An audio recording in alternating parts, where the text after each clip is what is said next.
Hello, and welcome. Cappy is here. Yeah. She just doesn't really want to be on camera right now, which is fine. I want to sit on the floor. That's fine. Yeah. I have to because I need a rat cage in the shot or it feels weird. I couldn't convince her. How will you know what I do? I couldn't convince her to go sit in the nice chairs we have in our library office for this because she's like, the rats have to be involved. I'm like, but we have chairs and we have a whole background set up in a different room. The rats need to be here, okay? I don't know what I'm going to call this video. So, but basically, I've had this channel for almost a year, and I've seen some arguments break out in my comments, and I wanted to address those things. So I guess it's like mildly controversial rat things, and we're going to be discussing them. That's a good clickbait title, Controversial Pet Opinions. So, we're going to start with cage size, because I've talked a bit about rat cages, rat cage sizes and stuff. There is no hard and fast rule, really, about how big a cage should be. Some people are under the impression that, like, this cage would only be suitable for 4 rats. I disagree. But I also do think that there is no hard and fast rule. So, like, technically, by the standards that are given, this cage is suitable for 9 rats. I personally wouldn't keep more than 7 in a double critter nation, 7 females. I've heard a lot of people say they wouldn't keep more than 6 males in a double critter nation. So most people say that dwarves should be housed like in the same requirements. I don't know about that because like some dwarves are this big compared, like some male dwarves are like this big compared to standard males, which are like this big. So like, there's obvious things you shouldn't do, like don't keep 20 rats in a DCN. But for the most part, my opinion is that you look up the recommendation and you go off that as like a light suggestion. Because, yeah, I wouldn't keep 9 rats in here. Because my girls actually pee a ton. They're not as bad as boys, but they pee a ton. And then my other group of 7 isn't actually as bad as this group, believe it or not. So, it just depends on the rats, it depends on the environment, it depends on a ton of things. Okay, so the next thing we're going to be discussing is surgery. If you've been here a bit, you know I've done a lot of surgeries with my rats. Like a lot. So the reason we're going to be discussing this is because I see people arguing a lot about the mortality rate during surgery and whether or not it's ethical to spay female rats before they have an issue with tumors. So, let's discuss this. Cappy, do you have anything to say? Yeah, I do. As a person who 1 week ago today had to put her very relatively young rat to sleep from a pituitary tumor, I deeply regret not getting her and her 2 sisters spayed young because it might have prevented the tumors that popped up on all 3 of them. I don't know about the pituitary tumor because that could be caused for a couple of different things. It lowers the risk. But this is the second time I've gotten a rat with a pituitary tumor, and I got Wicket spayed, I think too late. I don't remember. It was after she had issues with tumors. In my experience, if you get it done before they have issues with tumors, in general, that's the best thing. But, like, scientifically speaking, the best time is, like, 6 months, 4 to 6 months. Me and Sarah had, like, the reason I didn't get my 3 spayed was me and Sarah were having a hard time with it at the time I got them because we had Ducky and Dorothy who got spayed and they seemed different, like, emotionally and not in a good way, and also, like, it makes them gain weight sometimes. It's really hard to maintain their weight, and we thought, okay, well, it's an unnecessary surgery that's technically a risk to their life, and they're young, and I didn't want to risk one of them dying or being different emotionally or gaining a bunch of weight for a surgery that I didn't at the time feel was necessary. Yeah. But I feel different about it now. If you get standard girls specifically, I would recommend spaying them fairly young. Because dwarves don't have the same issues that standards have. Don't fix dwarves. Yeah. So basically, though... Why are you smelling me? Basically, though, so of the rats I've had spayed before tumors became an issue, of the 2 that have passed on, there was Wookie, who lived to 2 years and 10 months, and Humdrum, who lived to 3 years and 2 months. The average lifespan of my unspayed females is 2 years and 2 months, or 2 years and 3 months. How old is Sailor right now? Sailor is 2 years and 8 months. And then Ducky and Dorothy are 2 years and almost 3 months as of right now. So without fail, the ones who got spayed in the right time frame lived way longer. Yes, basically. so far, yes.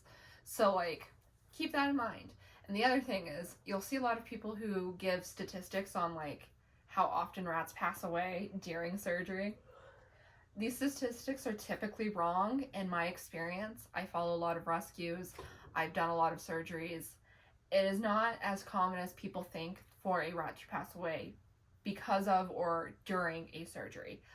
It does happen more frequently than cats and dogs. It does happen more frequently than a lot of pets. They aren't as fragile as, say, guinea pigs, who I've seen so many guinea pigs not survive surgery. But it is not as common as some even vets will lead you to believe. And if your vet is spouting statistics like half of the rats or 1 in 10 rats, I personally would just go find a different vet.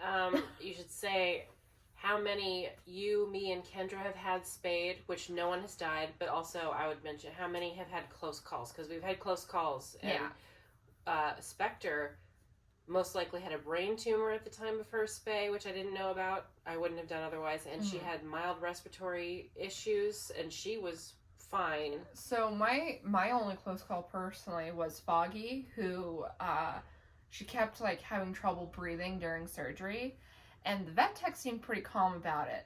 So like I don't know if she considers it a close call, but I do. And then Kendra has had Who? Was it Fairlight or maybe? But Fairlight got a couple surgeries, right? no? Fairlight only had the one. I think Kendra's had a close, but the point is we've had a lot of spays between the 3 people we know, 2 of which have had a ton of rats. Yeah. And no one has died, and there's been like 1 or 2 close calls.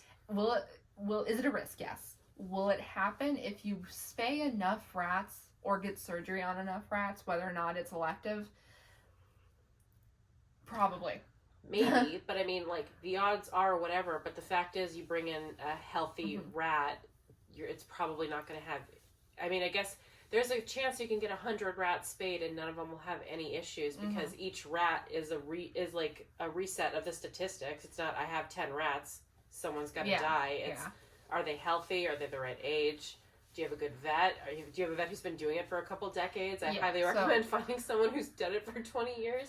Our current vet works with a rat rescue who gets all the females she gets into the rescue spayed. I've been following her for a few months, and I've seen at least 30, 40 rats go into surgery. And so far, I haven't seen any of them pass away from surgery. So, just weigh your options and go from there, basically, is what I'm saying. Why does Cujo look like she's waiting for her husband to return from the war? That's just her face. Next, we're going to talk about food, specifically Oxbow. I would love some food. Specifically Oxbow, because there's a very different opinion on pelleted food in the US versus the UK. In the UK, there is a type of pelleted food that has been anecdotally, meaning owners notice this, it's not scientifically proven, but anecdotally linked to increased number of tumors and tumor growth. Yeah, if you're a vile, evil, cruel breeder in Arizona, you might think that Oxbow is God's gift, but it's super not. And if you're so hateful that you only give your rats lab blocks, then you're a bad person and you should be sterilized. But Keep that in. But yeah, what are you doing? Get the toenail clippers from my hand. Oh. But yeah, in the U.S., it's not linked like that. So a lot of people do feed Oxbow. It's considered a good food. I personally don't feed Oxbow. I didn't notice like a huge difference in my rats when they were on it. I didn't think it was better for them necessarily. The Shunamite diet, however, I have noticed a huge difference. Like, their coats are softer, their weight's easier to maintain, they're way happier during food time. So, like, I recommend the Shunamite diet. But if you are in the U.S., other countries, I would not go with their nuggets. But if you're in the U.S. and you want a pelleted food, Oxbow's not terrible. Yeah, we didn't like it. And, like... also, when you buy, like, the pet store bought stuff, you have to put it in the freezer and all that, because there's sometimes, like, bugs, there's parasites. Grain mites. Same with the bedding. You have to stick it in a freezer to kill, like, Mice, yeah. If you do the shoot-'em-mite diet and you get all your stuff at like Sam's Club or something, that's fresh food that's just for sure doesn't have bugs in it. I will say the pigeon food I use in my shoot-'em-mite mix, I do freeze the second I get it in because it can have grain mites in it. But the human grade food does not have bugs in it because it's human grade. Alright, so this one is, the next subject is one that I've seen a lot of arguing in my comments on, which is where to get rats from. So, if you've seen any of my videos, I've recommended going to either a reputable breeder or a reputable rescue. And to not get rats from feeder bins or from pet stores. A lot of people have had arguments about this. Here's my opinion on this, okay? I'm not going to judge you where you get your rats from, because ultimately I'm going to care more about how you care for those rats than where you get those rats from. Because it's still a little life, and they deserve the best. Obviously. We all agree on this, right? The reason I don't think you should get rats from pet stores or feeder bins is because it is promoting an industry that does not care about these animals in the same way. So if you go to a Petco or PetSmart or any chain pet store and you get rats from them, what you see is you see a rat in a little glass box and you feel bad. What you don't see is the mom that's back at a factory being forced to produce litter after litter until she literally cannot and then is disposed of. If you get a rat from a pet store, that is what you are allowing to happen.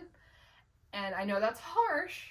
I'm not blaming you if you get one, but that you are continuing the industrial abuse of animals. And also, if you're the kind of person who doesn't care about the ethics of it, then on another side of it, they're not healthy rats and they're going to die really young. Yeah. And you're going to need to bring them to the vet immediately. They're just not, they're not healthy either. Here, for the record, okay, I've had 16 pet store rats that have passed away, and I have 16 non-pet store rats that have passed away.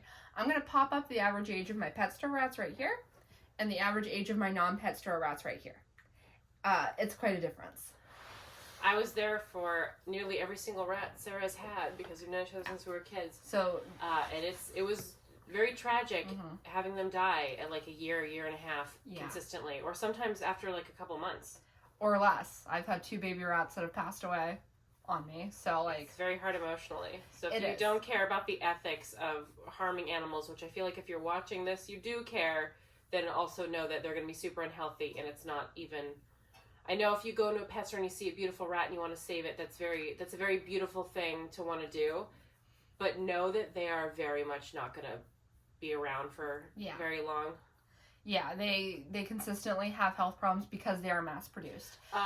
Also, anecdote, I knew someone whose roommate decided to get a couple rats from a pet store, and a lot of the time the females come home pregnant. Yes, I was about to mention that. So that's another thing, and you can do the little spay thing on them to abort the babies. Oh, but, I think it's cabergoline in the U.S. In the U.K. it's Galistop. But that's a lot to immediately put a brand new rat through. So feeder bin rats are often missexed. So even if you go in thinking, oh, I'm going to get boys, the employees aren't always good at telling who's a boy and who's a girl. So you might end up with one of each. You might end up with a boy when you have girls or a girl when you have boys. I've seen it happen so many times. And then you have an oops litter. But also... feeder bin rats are very, very, like, even worse health because they're not meant to live long. They're just meant to be food. So, like, her friend who got these 3 rats, one passed away immediately, one gave birth immediately, and then the other one had to have an emergency spay because she had pyometra at, like, 3 months old. So, like, that's why I say go to a reputable rescue or breeder, because it is... in the end, less harmful to fancy rats as a whole than going to a pet store. The rats themselves are not the problem. Like, genuinely, you can get a sweet rat from anywhere. The rats themselves deserve the best. But as a whole and ethically, it's best to try and stop the industry before it can do more harm. It's the same as, like, puppy mills. Like, it's easier to be like, oh, I'll never get a pet store puppy because of puppy mills, because a puppy is, like, cute to everybody, but a rat, people don't always...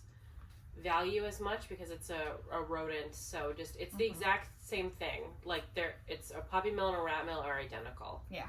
It's all horrible torture for the animal, and it's hard to walk past rats in a pet store. Yeah. I've done it 1,000 times, but buying them isn't necessarily helping them as a whole. You can help the individual, but it contributes to something worse. But on that same note, it's fine to go to a rescue, it's fine to go to a reputable breeder. Either one's a good option.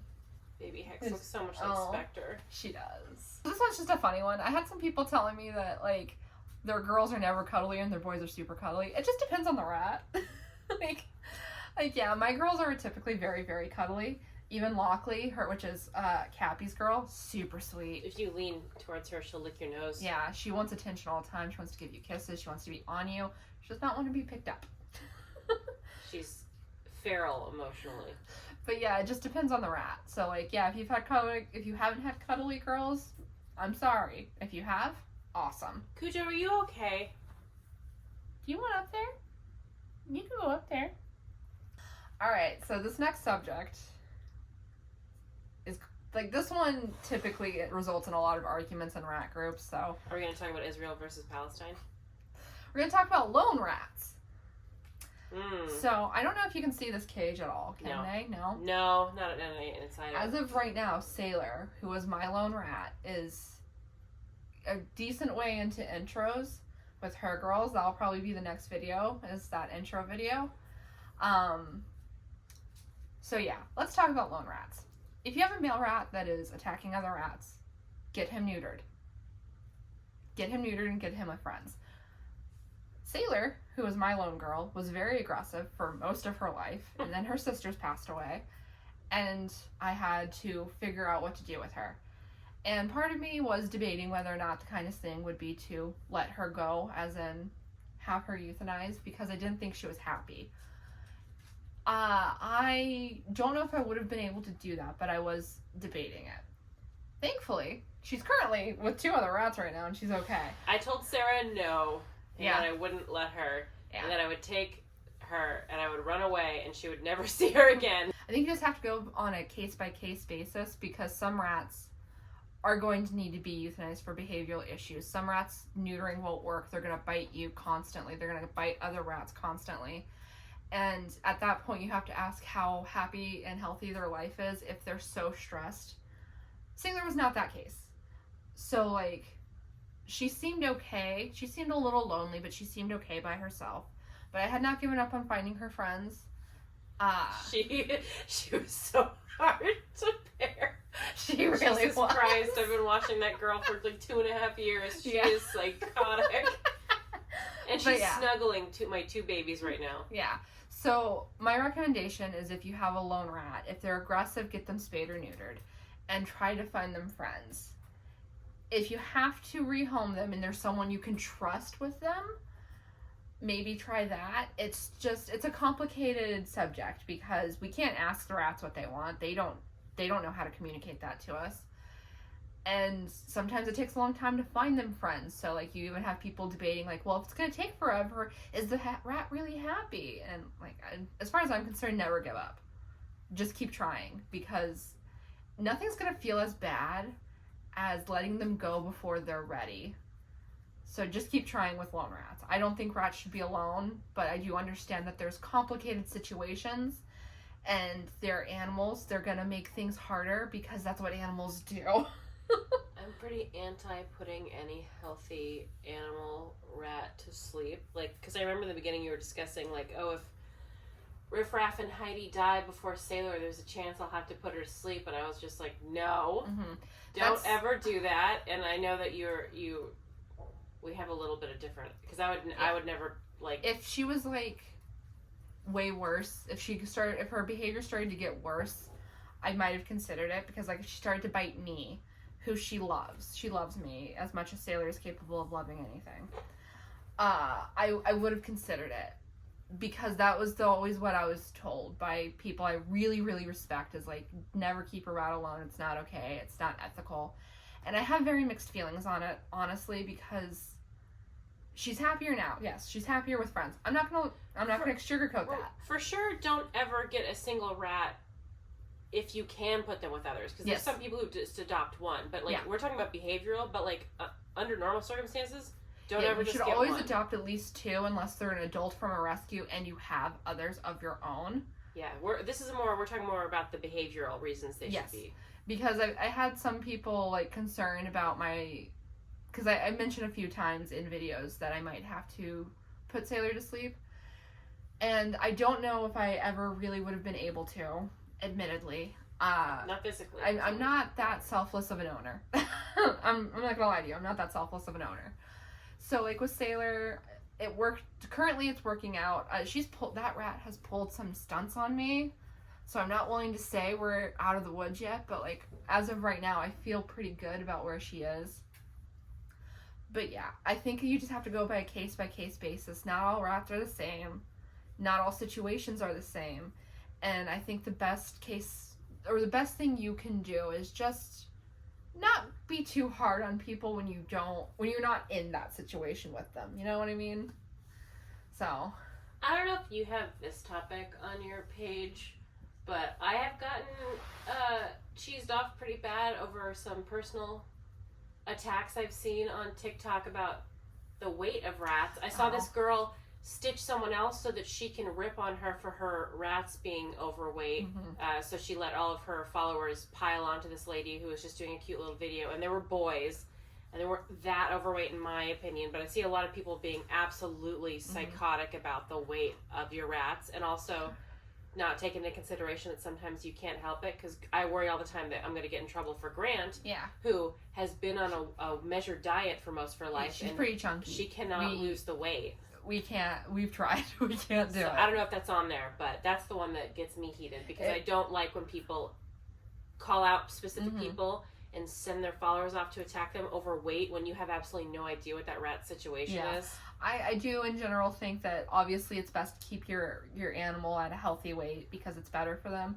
But I've also seen some tricky situations where it's just like I've seen people attacked for like they've adopted rats, like they took them in for someone else and they came to them like really, really chunky, and I've seen them attacked for how chunky they are, and it's just like, okay, well, that person wasn't feeding them. There's no point in calling them out.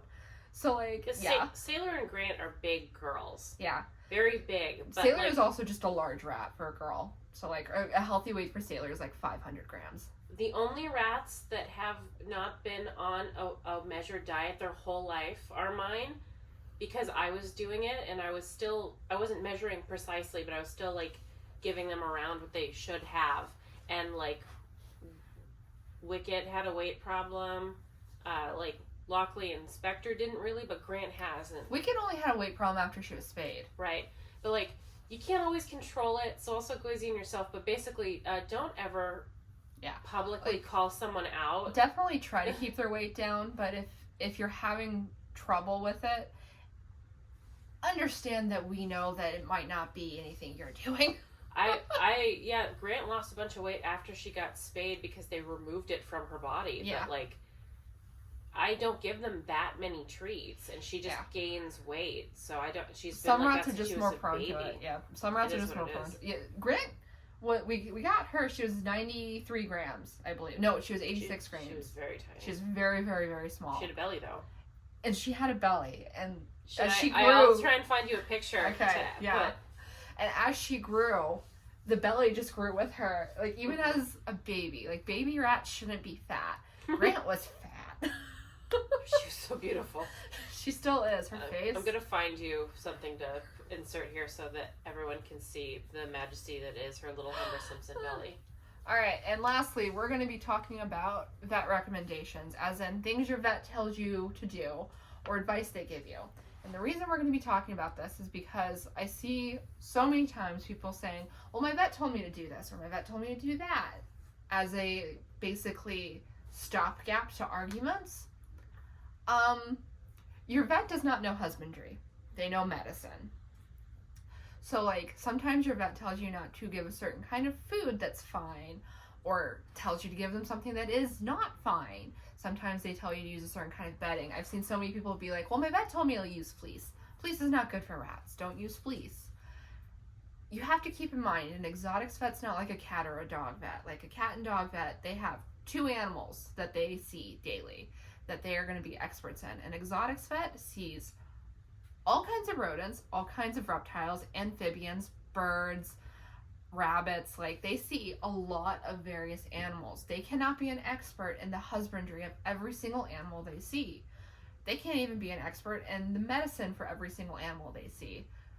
In general, listen to your vet when it comes to medicine, unless you know for a fact that they're wrong, because sometimes they're going to be wrong. But for husbandry, do your own independent research and know that you are correct before going to a vet and getting advice from them, because they don't always know. I've had vets... Yeah, my most traumatizing and frustrating pet experience with Kendra and her rat who had a pituitary tumor, where I was saying all the symptoms and all the reasons I thought it was a pituitary tumor. That was like, no, it's mites, and I was like, you are wrong. This is not mites, and she would not listen. And it's very hard when it's like your instinct is their doctor, they know, but sometimes they don't know, and sometimes it costs you. So do your research. Yeah, with that situation, our friend Kendra's rat, Rivia, very clearly had a pituitary tumor. She was having trouble climbing. Her personality had changed. She was having trouble holding treats. She was lethargic. It was like classic. Every single pituitary check mark. It was classic pituitary tumor. And we took her to a vet. It was a vet, the office we trusted, but this vet was not good with exotics. Like, you're going to run into that sometimes where there's one doctor who's good with them and one who's not. This one was not. I stayed in the car because this was during, like, quarantine times, and I needed to get a paw print for one of my past rats, so I stayed in the car. And Cappy and Kendra went in. And the rat also had mites, because, in case you didn't know, mites can be caused when a rat's immune system takes a hit. The mites flare up, you get it treated. So she also had mites because she had a pituitary tumor and she was stressed and her immune system was weakened. And so the vet just kept saying, oh, it's mites, it's mites, it's mites. That's what's making her fall off the cage or not hold treats. I specifically said, so mites can make them not be able to hold stuff and climb the cage. And she looked at me for a long time and was like, she just ignored the question. Yeah. It was so frustrating and upsetting. Kendra was like, she was so upset because her rat was sick and she like couldn't. I was trying to fight for Kendra and it just didn't work. And that's the last time I didn't go in with Kendra when I was with her at vets. I always went in with her after that because I was just like, I'm not letting this happen. I did my best. I know, it's not your fault. It's just the vet wouldn't listen. And then she gave Kendra a pamphlet saying what symptoms to look out for a pituitary tumor. And it said things like lethargy, disorientation, loss of balance. Everything Kendra had brought the rat in for. Which I said to the tech. And she was just like, huh. I just got ignored. Everything I said, it was like I didn't say it at all. Yeah. So, that's why, in general, you need to do a ton of research before you get rats. Find a vet that's rat savvy, but also don't let them influence what you yourself know, because they're not always going to be right. Like, you'll get vets who say, give your rats a bath if they have, like, a mite issue. That's not going to work. Or they'll think that you can get over-the-counter mite treatment, which in the U.S. you can't really. You have to order it from out of country. So, like... this one, I'll say tread lightly. Another thing with vets who are very anti-giving your pet medicine yourself, like the antibiotics, which they're like, oh yeah, take them in. But it's like a million times more expensive. It's also, I don't think it's unethical to get your own antibiotics and properly dose them if you know what you're doing. But I know that vets would be very against that. So. Yeah, don't do it lightly, is what I'll say with that. Do an absurd amount of research if you're going to even, because you can really hurt a rat. But like, yeah, most breeders have their own antibiotics, have their own, like I have mite treatment in here. Like most breeders and rescues have like a store of their own stuff, because the fact of the matter is sometimes you need to. You can't be going and spending $200 on every single rat visit if you have 100 rats in your care. So, is she in frame? Half of her face is in frame. So those are some of the arguments I've seen, the controversies, if you will. We can watch my dog fail for a bit. I watch her fail every day. You can do it. Don't overthink it. Dang. You're definitely overthinking this. Should we talk about Pokemon cards to end the video? Ah, she did it. Oh my god. Alright, I hope you enjoyed that video. If you did, you know what to do. All the fun stuff down below. No, the Pokemon cards then. We showed the Pokemon cards in the next video. Yeah. And I'll see you in the next one. Goodbye!